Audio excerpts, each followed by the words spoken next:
Have you ever been called out in front of other people, employees or coworkers?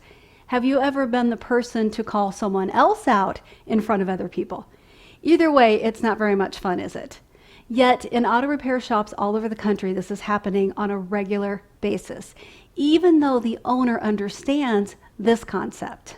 It's better to praise passionately and out loud and to criticize quietly and in private. Recently, I was talking to a shop owner about this very topic, and he asked me this question.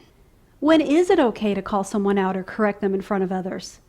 From this great question, the shop owner and I collectively created the tool I want to share with you today.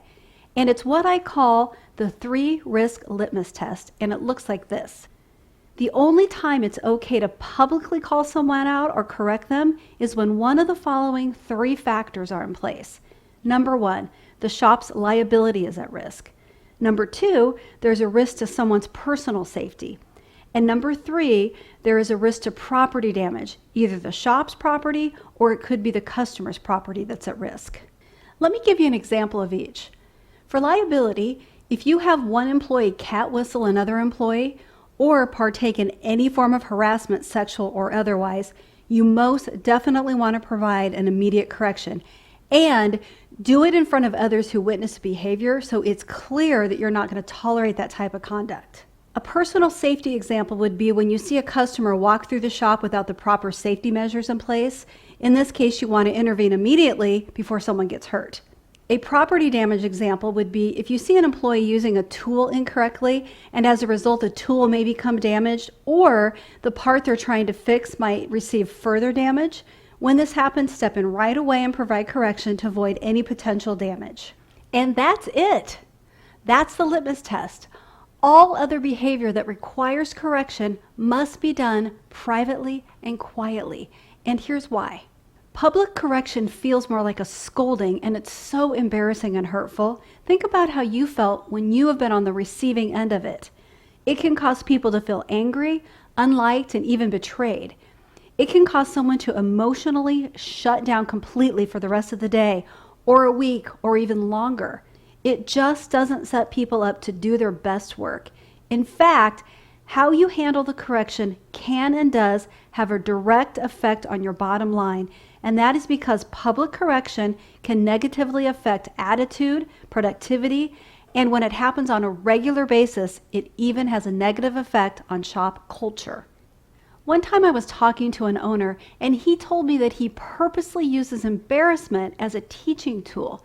And I told him, hey, if you want your employees to not trust you, to hate their job, to feel emotionally unsafe at work, and you want your numbers to suffer as a result, then sure, yeah, go ahead, use embarrassment as a teaching tool.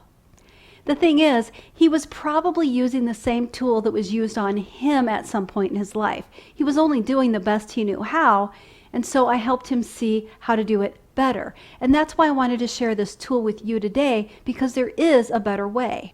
If you want your employees to be at their best and you want them to have a positive impact on numbers and the shop, then when they need their behavior corrected, you must do it privately and quietly, unless the behavior meets the qualifications for the 3 Risk Litmus Test.